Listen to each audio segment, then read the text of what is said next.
예, 안녕하십니까. 저는 오라클 클라우드 엔지니어 팀에서 일하고 있는 조경진입니다. 오늘 2시 반이 돼가는데 데이터베이스 얘기가 이제 시작이 됩니다. 여러분들 깜짝 놀라시겠지만 오라클이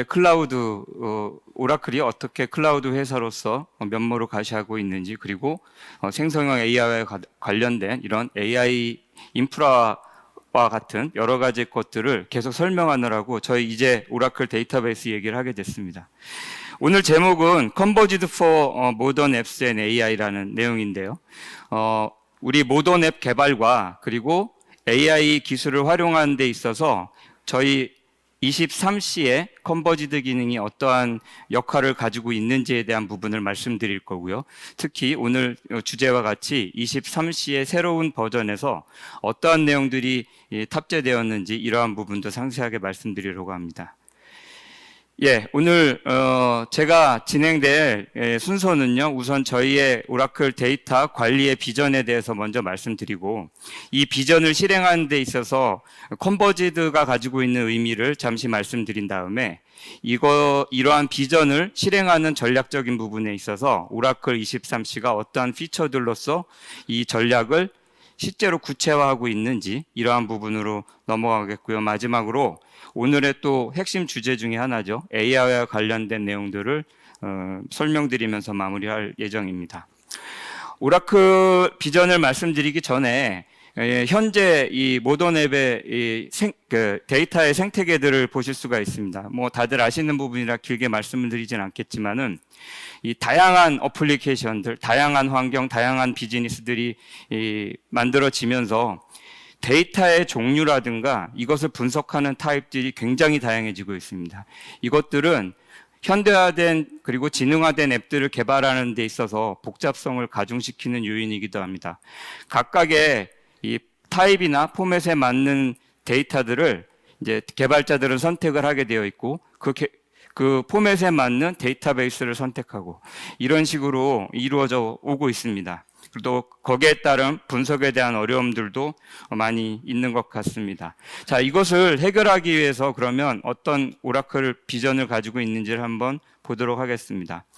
비전을 보면은요, 저희 이 모든 사례, 그러니까 어떠한 유즈 케이스에 상관없이, 그리고 또 그 규모가 작든 아니면 글로벌리 큰 서비스를 하고 있는 기업이든 간에 현대적인 앱과 분석을 쉽게 개발하고 실행할 수 있도록 하자라는 내용입니다. 저희가 오래전부터 써왔던 비전 스테이트먼트인데요.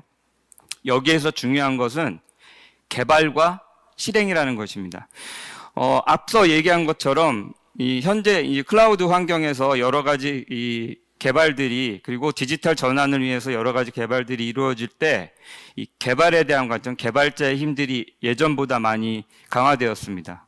그렇기 때문에 이 개발을 쉽고 빠르게 할 수 있는 방법에 대해서 오라클은 어떠한 툴을 제공할 것이냐, 어떠한 방법을 제공할 것이냐가 굉장히 중요한 저희의 과제이기도 하고, 그래서 저희의 이 비전 스테이트먼트에 들어갔는데, 오늘 이 큰 주제이기도 하지만 22년 말에 이 역사적인 사건이 일어났죠. 바로 생성형 AI가 일으킨 이 전 세계적인 파급입니다.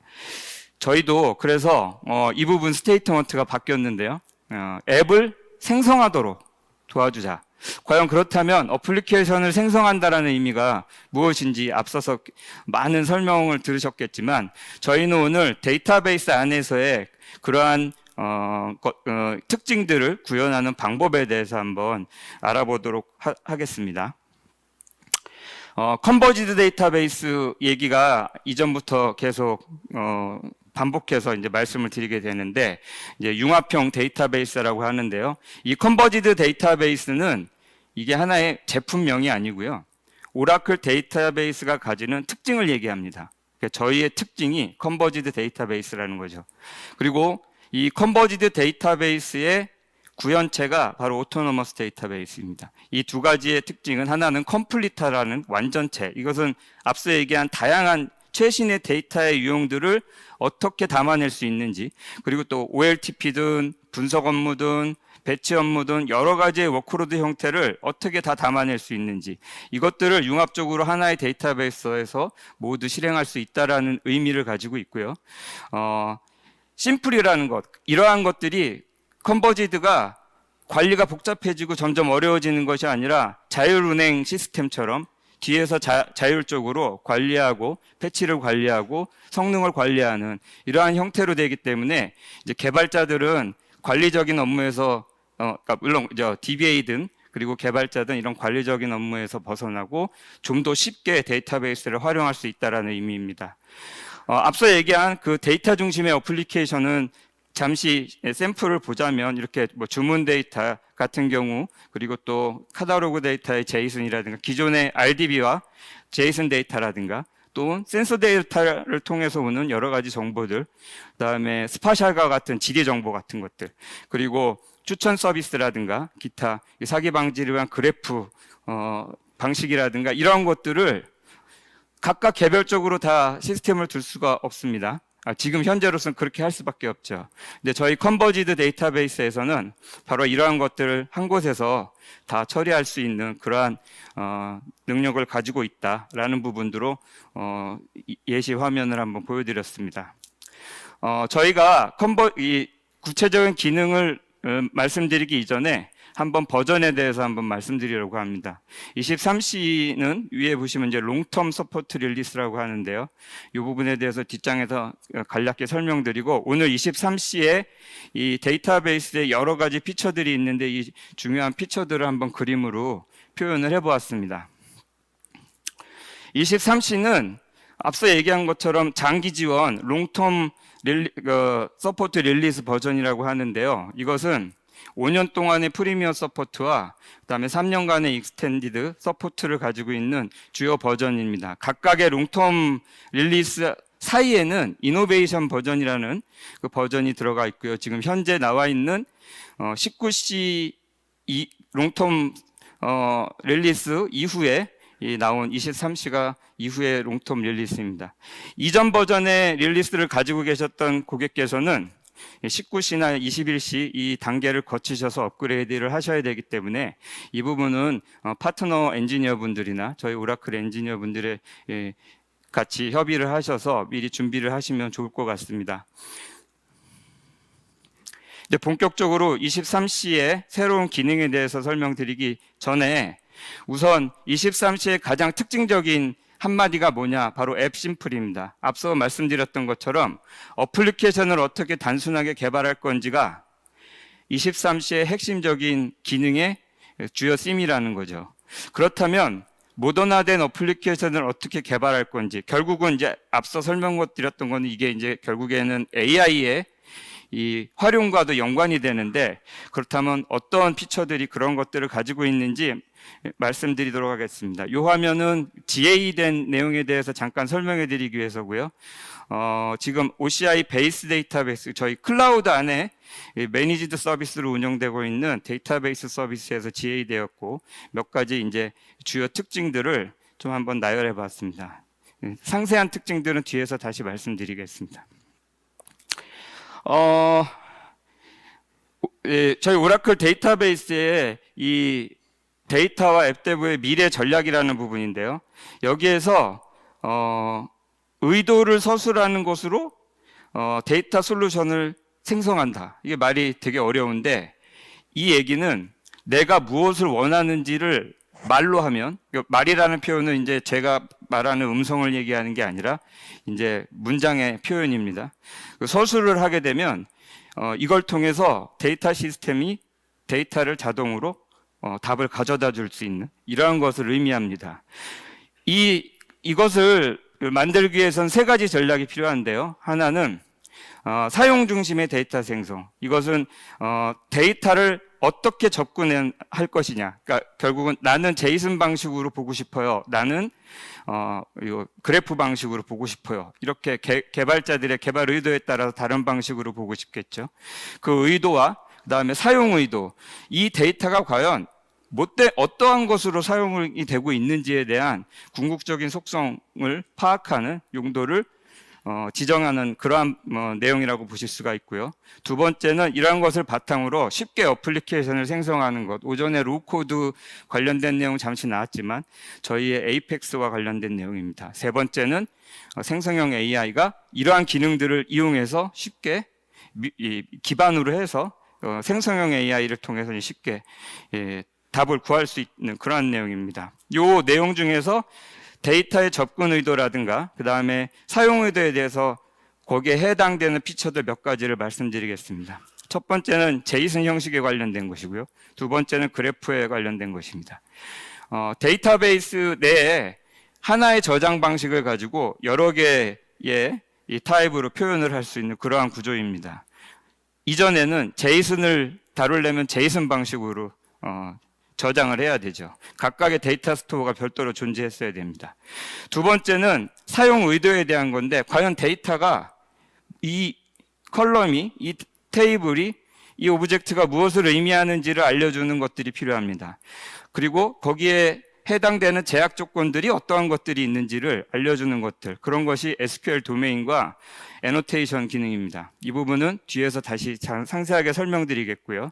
이 외에도 앱 개발을 더욱 단순하게 하는 여러 가지 기능들이 있는데요. 마이크로 서비스를 지원하기 위한 여러 가지 기능들, 오라클 사가 API를 지원하는 이런 것들이라든가, 그다음에 트랜잭션 이벤트 큐와 관련된 내용들, 이러한 것들에 대한 기능 개선 내용이 있었고요. 그리고 제이슨 릴레이셔널 듀얼리티 뷰에 대한 내용도 있습니다. 그리고 기타 문장에서 저희가 SQL 구문상에서 여러 가지 개선점들이 있습니다. 또한 자바스크립트 개발자를 위한 자바스크립트 스토어드 프로시저가 탑재돼서 데이터베이스 안에 스토어드 프로시저를 생성하고 공유할 수 있는 그러한 기능과 함께 테이블당 최대 컬럼 개수가 정해져 있었는데 지금 4096 컬럼으로 확대됐습니다. 이게 이제 분석 용도로 쓸 때 이 파라미터 개수가 늘어나게 되면 컬럼 개수가 많이 필요하게 되는 그런 요건들이 있었는데 이러한 요건들을 반영한 그러한 개선이라고 볼 수 있겠습니다. 그리고 카프카와 연계할 수 있는 여러 가지 기능들이 있습니다. 이 중에서 중요한 제이슨 릴레이셔널 듀얼리티에 대한 설명을 드리려고 합니다. 제이슨 타입의 데이터와 릴레이션 타입의 데이터가 과연 어떻게 공존할 수 있느냐. 앞서 얘기한 것처럼 각각의 저장 포맷을 가지고 따로따로 존재했어야만 했습니다. 그런데 이제는 이 두 가지를 합쳐서 보여줄 수 있게 됐습니다. 그러니까 개발자는 그 저장 방식에 대해서 더 이상 고민하지 않으셔도 되고요. 단지 데이터베이스에 있는 데이터들을 제이슨 형태로 다 보고 싶을 때 그 형태의 뷰로서 볼 수 있고 데이터를 조작할 수 있고 그리고 업데이트를 할 수 있고 이런 부분들이 두 가지 것들이 합쳐지는 그러한 형태로 저희가 새로운 기능을 만들어냈습니다. 여기에 대해서 잠깐 간단하게 설명을 드리자면 데이터의 저장 방식은 릴레이셔널 데이터의 테이블 형태이지만 이 테이블에 있는 값들을 가지고 제이슨 도큐멘트 형태로 볼 수 있고 조작할 수 있게끔 하는 뷰를 만들 수가 있습니다. 그래서 앞서 이 문장은 그러한 제이슨 릴레이셔널 듀얼리티 뷰를 생성하는 문장에 대한 예시입니다. 표현 방법은 다르지만 저장된 데이터는 하나죠. 그래서 RDBMS의 장점을 누릴 수가 있고 또한 제이슨의 편리한 개발 편의성을 동시에 가져가실 수가 있습니다. 이러한 기술이 IDC에서는 굉장히 획기적인 기술이라고 얘기했습니다. 이전에 저장과 표현이 다르게 될 수 없었던 방식이 이제는 동일해야만 되는 그러한 방식이 이제는 저장이 하나의 방식으로 가더라도 다양한 형태로 보여줄 수 있다는 것이죠. 여기에 대한 데이터 액세스의 의도라고 제가 말씀드렸는데 두 번째 예는 뒤에서 이 속성 그래프에 대한 내용도 하나 나오게 됩니다. 그 부분은 뒤에 가서 다시 말씀드리도록 하겠습니다. 거기에 앞서서 이제 데이터 사용 에 관련된 두 가지 얘기를 말씀드릴 텐데요. 하나는 SQL 도메인입니다. 이게 어플리케이션 유세지 도메인이라고도 하는데요.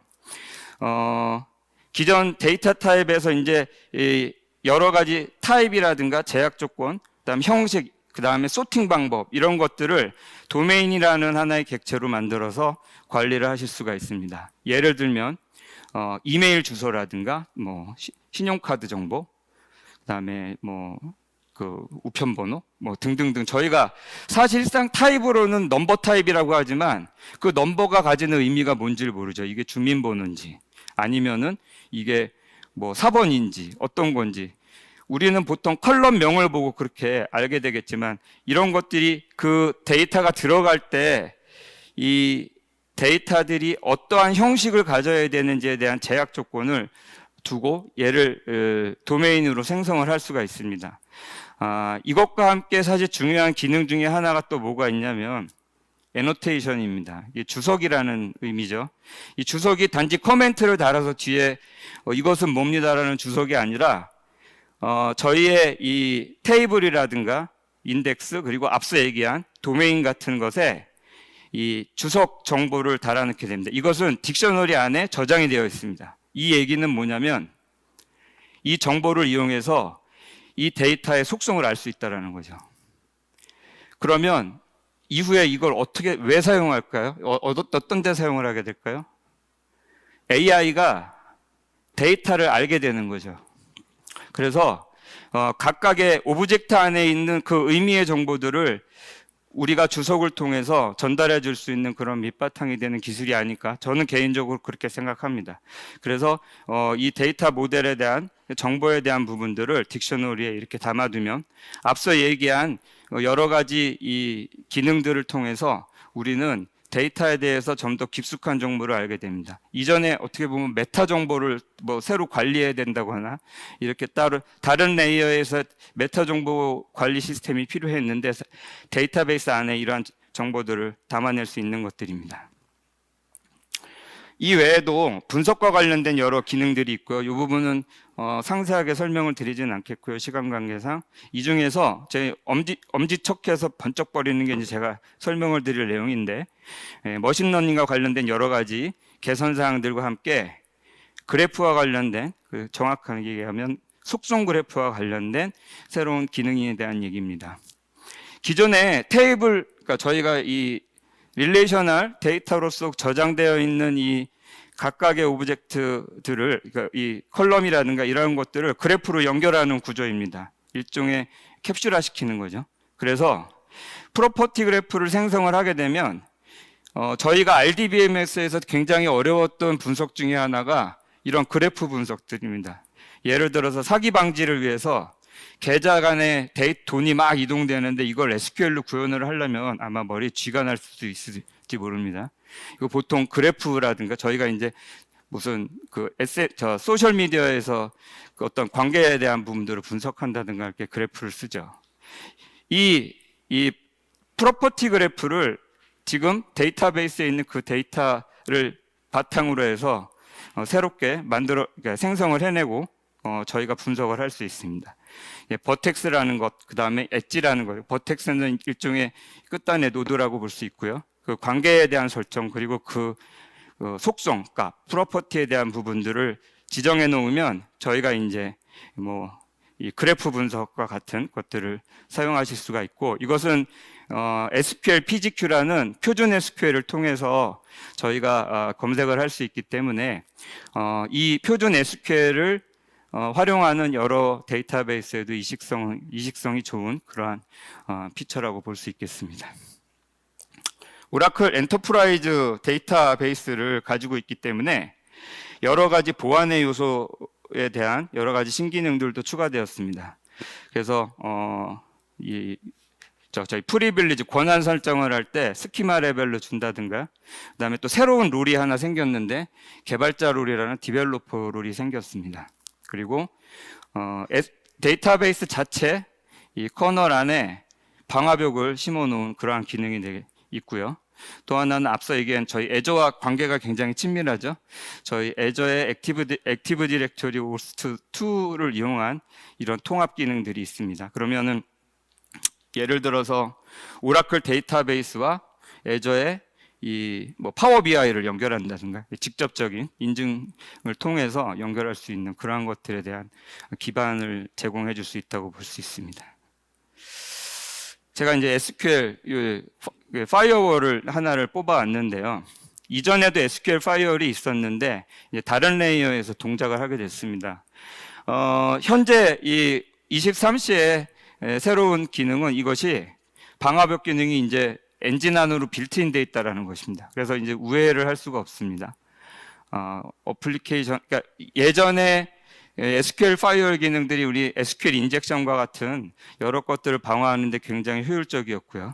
또한 이제 지금 이 오라클 SQL 방화벽은 비인가된 SQL인지 아닌지를 초기에 내용을 보고 비인가된 SQL 같은 경우에는 아예 실행을 하지 않게끔 하는 그러한 기능을 갖고 있습니다. 그래서 인젝션 모니터링, SQL 인젝션에 대한 모니터링도 실시간으로 할 수 있습니다. 이 외에도 성능을 올릴 수 있는 여러 가지 기능들이 있습니다. 그래서 뭐 실시간 저희 실행 플랜에 관련된 내용들, 그리고 트루캐시라는 메모리, 인메모리 캐싱 기능을 가지고 있는 내용들이 있고요. 이 부분 또 엄지척이기 때문에 뒷장에 또 나올 겁니다. 그리고 락프리 컬럼 밸류라든가 이런 여러 가지 이 성능에 대한 올리는 그럴 수 있는 여러 가지 신기능들이 나와 있습니다. 트루캐시가 저는 이게 이제 상당히 재밌는 기능이라고 생각하는데요. 저희가 보통 캐싱을 하기 위해서 레디스나 멤캐시드나 여러 가지 것들 쓰죠. 그러한 캐시를 사용하게 되면 캐시에 올려놓을 수 있는 데이터 타입이 되게 한정이 되어 있습니다. 그리고 어플리케이션 실행할 때 데이터를 캐싱한다거나 문제가 있을 때 얘를 다시 릴로드 한다거나 이런 것들이 개발자들의 몫이 될 수밖에 없습니다. 굉장히 좀 사용하는데 불편함이 있죠. 근데 저희 오라클의 트루캐시는 마치 액티브 데이터 가드처럼 실제로 보면은 메모리만 있는 디스크리스의 액티브 데이터 가드라고도 볼 수 있는데요. 피지컬 리드를 통해서 바로 데이터를 동기화시킵니다. 그러니까 캐시와 데이터베이스 간의 동기화를 고민할 필요가 없죠. 그리고 데이터 타입도 데이터베이스가 가지고 있는 모든 데이터 타입을 올려놓을 수 있습니다. 특히 컬럼나 타입 같은 경우에는 캐싱이 되면 분석을 돌리는데 굉장히 속도가 빠르게 되겠죠. 다른 아마 이 메모리 기반의 캐시 시스템에서 할 수 없는 여러 가지 것들을 하실 수가 있습니다. 이러한 인메모리에서 일관되게 자동으로 관리되는 캐시인 트루캐시도 한번 잘 고민해 보셨으면 좋겠습니다. 이 외에도 상당히 많은 기능들이 있습니다. 이 기능들은 23C로 업그레이드가 되면 자연스럽게 올라갈 수 있는 이런 기능들이라고 합니다. 그래서 내용들이라고 합니다. 그래서 이제 뭐 인서트 속도가 늘어났다든가 이런 것들은 이제 버전이 업그레이드 되면서 성능치가 올라간 그러한 예로서 저희가 정리된 그러한 내용입니다. 이 외에도 고가형성 부분에 있어서 리드 온리 PDA 스탠바이를 가진다거나 샤딩의 이 향상 기능, 그리고 쿠버네티스에서 RAC를 생성해내는 그러한 여러 가지 기능들과 같은 것들도 나중에 차후에 상세하게 한번 보셨으면 좋겠습니다. 예, 그리고 프라이어리티 트랜잭션 같은 경우에는 이제 저희가 트랜잭션 순서대로 따잖아요. 근데 이게 아니라 트랜잭션에 프라이어리티를 줄 수 있기 때문에 우선순위가 높은 트랜잭션이 낮은 트랜잭션을 밀어낼 수 있는 좀 더 상세하게 이 트랜잭션을 조정할 수 있는 기능이라고 볼 수 있고요. 그다음에 이제 뭐 RAC 같은 경우 이 투 스테이지 롤링 같은 여러 가지 이 패칭 기법들이 추가되었습니다. 이외에도 저희가 보고된 바로는 대략 300개가 넘는 기능들이 오라클 23C에 포함됐다고 합니다. 굉장히 많은 기능들이 있는데 오늘 제가 소개시켜 드린 내용 그 짧은 내용인데도 지금 시간이 없을 정도로 굉장히 많은데요. 이러한 부분들 한번 나중에 상세하게 고민해 보시고 적용해 주셨으면 좋겠습니다. 자, 이제 마지막으로 AI와 관련된 내용인데요. 앞서 얘기한 비전 스테이트먼트를 다시 보여드리겠습니다. 여기에서 이제 제너레이트 하는 것에 대한 얘기를 제가 말씀드렸는데 과연 어떻게 제너레이트 할 것이냐. 오늘 앞선 세션 보신 분들은 아마 다 이 내용 보셨겠죠. 그리고 또 이 내용도 보셨을 겁니다. 저희 그 대화형 창에서 셀렉트 AI라는 게 이제 표준 SQL 문구고요. 여기에서 이제 뭐 run SQL이라든가 show SQL 이런 식으로 명령어를 치게 되면 자연어로 된 내용들이 이 쿼리로 변환되면서 데이터들을 가져오게 됩니다. 그리고 그 실행된 SQL이 뭔지를 보고 싶으실 때는 show SQL이라는 명령을 통해서 보면 SQL도 보실 수가 있습니다. 예, 벡터 서치도 앞서 얘기한 벡터에 대한 타입 부분을 말씀드렸고요. 얘를 벡터 데이터베이스 안에 저장할 수 있는 그러한 내용과 함께 이 서칭하는 것에 대한 내용들이 23C에 포함이 되어 있는데요. 저는 이제 데이터베이스에 대한 내용으로만 정리를 했습니다. 그래서 이 벡터 데이터 타입이 이제 새롭게 지원이 되고, 그다음에 이 벡터 데이터 타입들을 핸들링하는 여러 신텍스라든가 그다음에 이 함수들이 제공이 됩니다.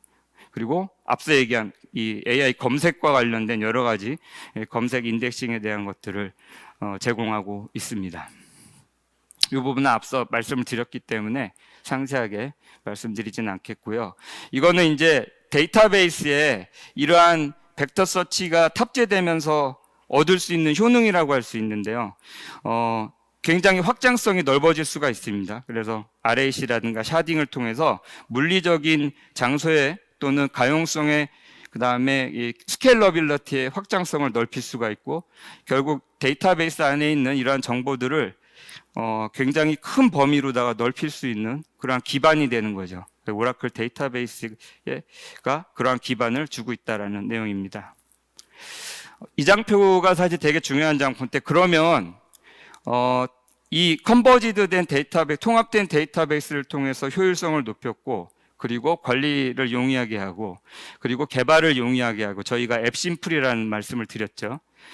이것들이 생성형 AI라든가 LLM 같은 이 저희 인공지능의 피처들과 결합이 되면은 사실은 각각의 인공지능을 활용하기 위해서 각각의 데이터 소스들을 찾아가는 것이 아니라 이 통합된 데이터 이 영역 안에서 저희가 이런 것들을 수행할 수 있다라는 것입니다. 이것은 비즈니스적으로 실시간으로 이러한 것들을 다양한 데이터들을 한꺼번에 분석할 수 있다라는 의미가 되겠고, 이것을 기업의 날리지 이 베이스, 지식의 창고로서 확대할 수 있다라는 큰 의미를 가지고 있습니다. 분산된 그러한 데이터 스토어가 아니고, 그 다음에 분산된 데이터를 솔루션을 위한 개발 환경이 아니라 컨버지드된 그러한 환경이라는 것입니다. 이것이 오늘 컨버지드 데이터베이스와 생성형 AI의 결합이 가지는 가장 큰 의미라고 저는 생각을 하고 있습니다. 자, 오늘 23C에 대한 내용들을 확인하시기 위해서는 저희 개발자 버전으로, 프리 버전으로 제공되는 기능들, 물론 기능적인 제약이라든가 여러 가지 것들이 있는데 이것을 한번 활용해 보시는 것도 좋고, 또 다른 방안은 오라클 데이터베이스 OCI에서 제공하고 있는 매니지드 데이터베이스 서비스를 이용해서 한번 활용해 보시는 것도 좋을 것 같습니다. 자, 오늘 제가 준비한 세션 이것으로 마치겠습니다. 감사합니다. CEI